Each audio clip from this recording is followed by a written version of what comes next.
Welcome. I'm Julie Bacon, and you're listening to the Mindset Coaching for Handlers podcast, a podcast for dog handlers who are on a mission to achieve big goals.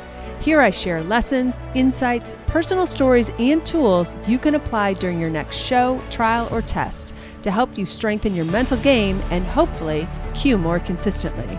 Be sure to check out the show notes where you'll find details about the episodes, plus important links, including the link to the Dogged Planner and Workbook created just for handlers on a mission. So if you're ready to improve your competitive mindset, get out of your own way, and connect with your dog like never before, then it's time to get comfy, bring an open mind, and work your mindset. Hey there, and welcome back. Okay, this week we're going to talk about something that is a super simple solution, easy for me to say, super simple solution for something that gets us all down a lot. And that is, the problem, I should say, is the not being good enough for our dogs, or letting our dogs down, or not being able to do something, or getting really frustrated because something isn't coming as fast as we'd like it to be. And this is a conversation I have a lot often with my coaching clients and my membership people, because we're inevitably just really freaking hard on ourselves, right? And we want a lot of things, and we want a lot of things yesterday, and we can't figure out why it's not happening. And we just get I don't have another expression, so hard on ourselves, and impatient, I suppose, and frustrated, and all the things. And and it's hard because it's real, right? And we want things and we can't figure out why they're not happening. And part of it is comparison. We've talked about comparison a lot, but the other thing that I want to talk about is comparison, not necessarily in the positive way, like, oh, someone's doing better than me. It's comparison that came up this week in a call of comparison of the negative, that like, oh, I shouldn't be complaining because someone has it worse than me. Okay, well, that's not useful either. And so all of this comparison comes up a lot of times when we are frustrated with where we are, right? If we were super happy with where we are or were in time, like in this point in time, we wouldn't need to be comparing ourselves to other people, right? Because we would be too busy being happy with our own place and our own progress and our own dogs. And, like I say, eyes on our own paper, we'd be so happy with it that we wouldn't be comparing. So comparison comes up when we are looking for an answer. We're frustrated. We want to know how we're doing. Are we making progress? And we look to other markers to help us measure that progress. And that sometimes can be motivating, which I've talked about, right? Sometimes, comparing ourselves against someone else and seeing that like, ooh, I want that, or ooh, I want to be like that. Sometimes that is motivating, right? I want to be a better handler. I'm watching this person in the ring and she's super smooth and very elegant and very effortless, or I love how she is with her dog, or whatever. And I can be like, ooh, that's interesting. I want to be like that. So that's like a form of positive comparison. But a form of negative comparison, as I alluded to, is, looking at someone else and being like, oh, well, I shouldn't complain, or I shouldn't be frustrated, or I shouldn't have the feelings I'm having because so-and-so has it worse, or that dog is really hard, or they've been having that problem for 2 years. I've only been having my problem for, 3 months. And that isn't helpful, right? And we know that logically, but in those moments, what we're doing is we're looking for solace, quite frankly, right? We're looking for someone to tell us that we are making progress. It isn't so bad. We are getting there. It will get better, etc. And that brings me to my simple solution, but also hard to do, is the power of yet. Okay? The word yet. So often I hear people saying, well, like, I can't figure this out. And I always just want to add yet. I can't figure this out yet, right? Or I'm having trouble with this, or this isn't working, or, oh, this new dog is so much different. I just don't even know how to run her yet. And so I love this because it's easy. It's like the fortune cookie trick where you add in bed to your fortune cookie. I don't know, maybe that's dating me. That's a thing that we used to do. And it's just adding the word yet to whatever it is that you are frustrated about. And it's like saying so far, or, just as it is right now. So as you think about a problem that you're having or a frustration that you're having, can you honestly say that you're working on it and working on a solution? And so then it becomes, well, I just don't have the solution yet, or I'm not the handler I want to be yet. And that gets us very quickly from this fixed mindset, this like I am statement, like I am not good enough. I cannot run this dog. I cannot do this, type of exercise. I, am always messing this part up, or I am. Those are fixed statements, right? Fixed mindset statements. And a fixed mindset is one that doesn't believe it can get better, is one that says, I am how I am, right? I was born with this amount of talent or this ability, and it's fixed and it's finite and I can't do anything about it. And it doesn't matter how hard I work. It's never getting better. I am. So when you catch yourself saying those I am phrases, or those I can't phrases, or my dog is phrase, right? My dog is always spooky here, or my dog, hates this place, anything that is like so definitive and so almost like final answer kind of vibe. That's when I want you to realize that you are having a moment of fixed mindset. And the reason I say it that way, the reason I say it's a moment, is because all of us have a fixed mindset at different points. And it's just about recognizing it. And for some things, we want to get over them. And for some things, maybe we don't, right? I always make the joke about me and math, right? And I have made the fixed statement of I am bad at math, right? That is a very fixed mindset. And the truth is I don't care to get better at it, okay? It really doesn't affect my life. Ever since Google can calculate percentages and things like that for me, and, do the hard math, like I don't need to be good at it. Like that calculus class I tried to take a couple times, because I did have to take it twice, like really has not come in handy once in my life, right? And so that's a thing that I have a fixed mindset about, but I'm not interested in changing it. Yet when it comes to dog sports, I think we want to change that, right? I think that's why you listen to this podcast, right? Is because we have this mindset of growth. And growth mindset says that with effort, or maybe even with resources, but with effort, I can improve, right? So if I wanted to get better at math, I could watch all the YouTubes, I could read, I could, get someone to help me. There's all kinds of resources. With effort, I could get better at math. The difference is I don't care about math. And so sometimes we have to be really honest about the things that we don't care to get better at, or that we're being honest that we're not putting in effort about, right? Because if I say I want to get better at math, but I don't put in any effort, do I really? And so it's just about getting honest.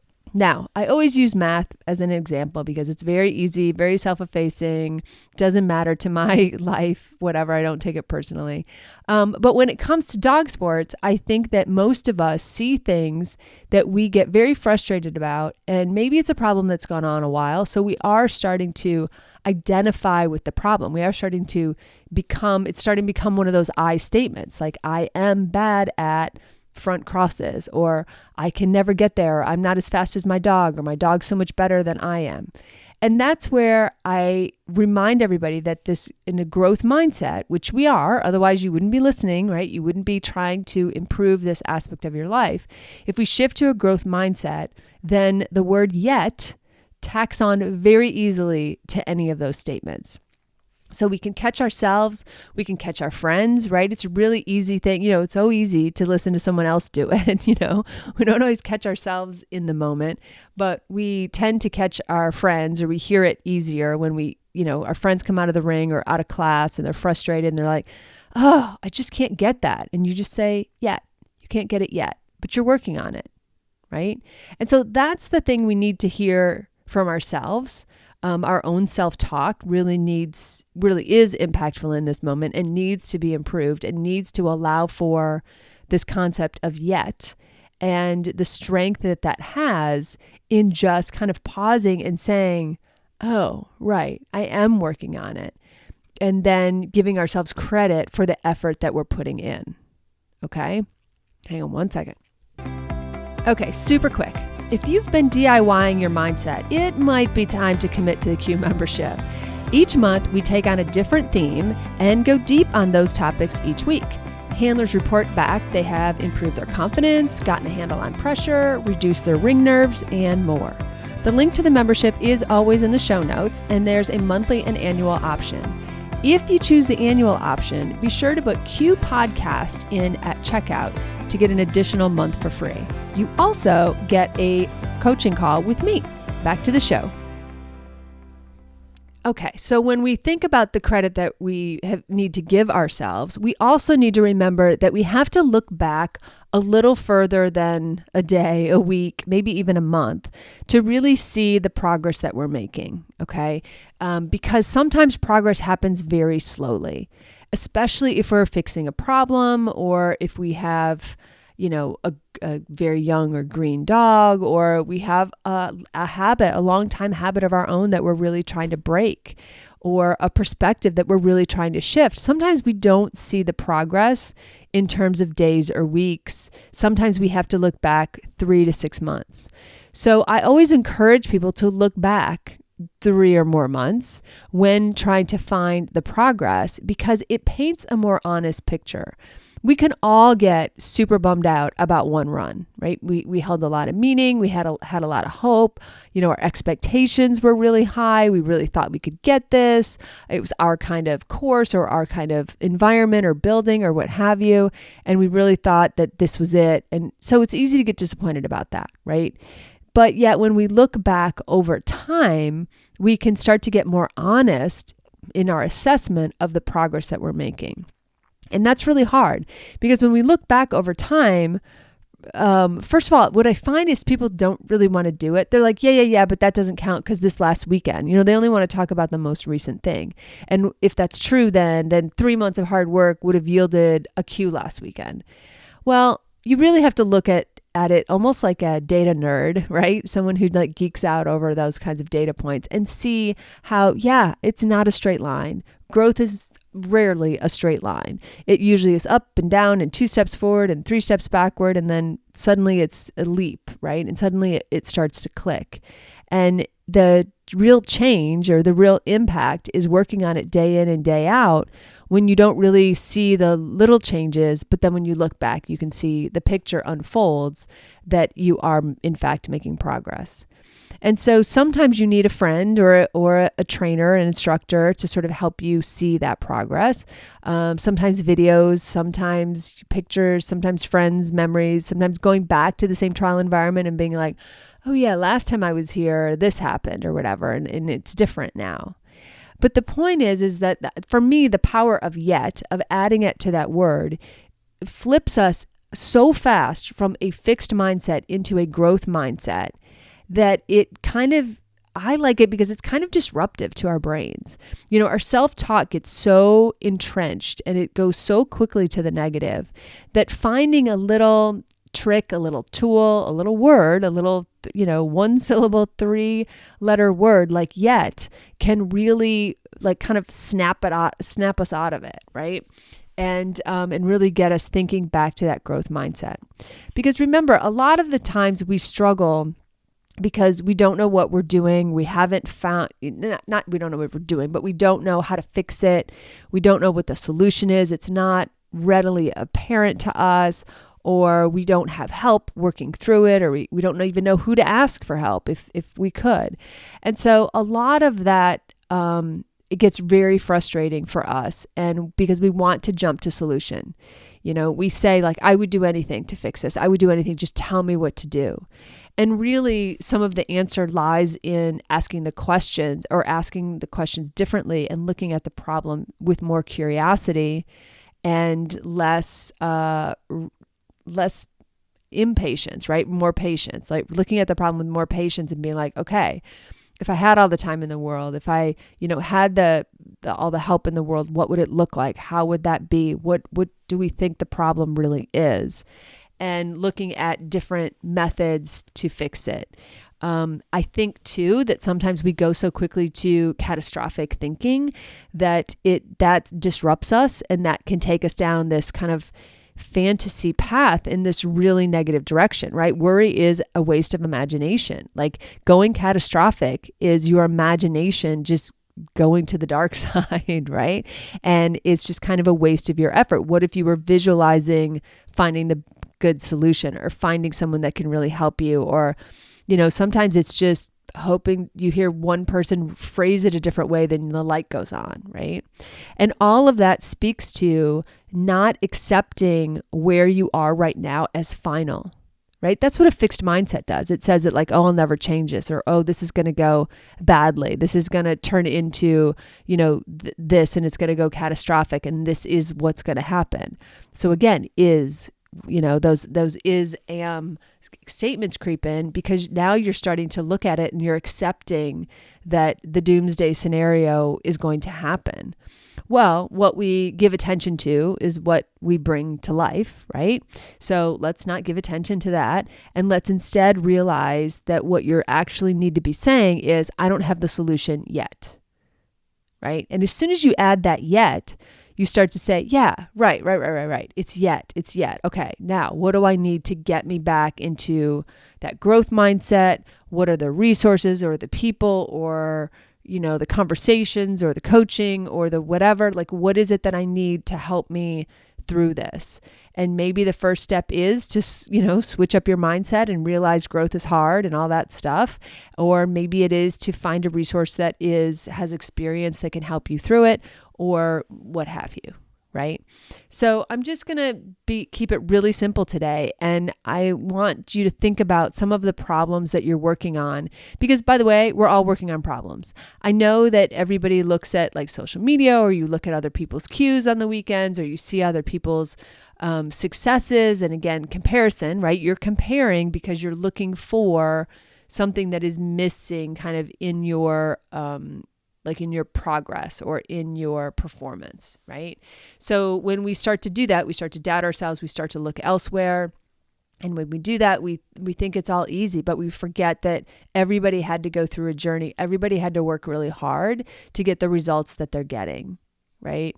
I have not seen the movie yet. I do really want to, but the new Barbie movie, I'm told that, there's a section where they're accepting an awards, and instead of just saying like, oh, thanks, no big deal, they say like, thanks, I worked really hard for this. And I think that in our mindset, in our self-talk, we would need to say that a lot more, that like, yeah, I'm working really hard for this. So when we see other people's successes, we're like, instead of saying like, oh, it's always looks so easy for her, or, that dog's younger than my dog, then look at what it's already doing, look at that person and go, I bet she worked really hard for that, right? And if she didn't work really hard with that dog, maybe the two dogs before were really hard, right? And so at some point, that person worked really hard for that. And so I think that that's a nice way to look around when we're looking in our comparison mode and we're looking for measurements, our ways to measure our progress. And as we're getting better about adding yet to the end of our own frustrating sentences, that when we look and compare to other people, we look at that person and say, I bet she worked really hard for that, or I bet he worked really hard for that, and let that be more motivating, right? So all about growth, all about fixed, all about making sure that we stay in that growth mindset. We realize that growing is hard and painful, and it brings up fear, and it's triggering. And every time we level up and get better, it requires a different version of us. And that is really uncomfortable. And sometimes staying where we are, even though it's not great, is more, is familiar, is known, versus the pain of change and of learning something new and of putting yourself out there and pushing yourself and all of that. So I'm here to be a little bit of a cheerleader for you. Like if you are going through that frustration, you're probably just being asked to level up and to, and figure out new solutions or new ways to help your dog. I will say that I just recorded something today, did an interview with someone, and she definitely changed my perspective about pressure and stress with dogs and things like that, and with Moxie specifically. And I think, oh my God, how great that I was open enough to hear this, right? That I was open enough to ask the questions and be curious and ask for, solutions from surprising places, and how wonderful that is when those things come in. But it requires me to change, right? It requires me to be a different handler than I was, a year ago or whatever, right? So it's not hard, or it's not comfortable, rather. It is often hard, but it is worth it. So in the meantime, just really work on shifting that fixed mindset to a growth mindset, and be open to growth and to a new version of you. I know that you can do it. Start with the power of yet, and just tack that on, anytime you're feeling frustrated, and you're like, I don't know how to fix it yet. I don't know what the solution is yet.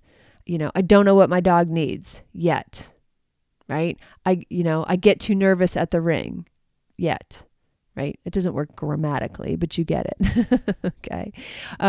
So think about that this week as you're headed off to wonderful parts, and just think about, where are you being fixed, or where are you being frustrated, and where would you think that you would benefit from tacking yet to the end of your sentence.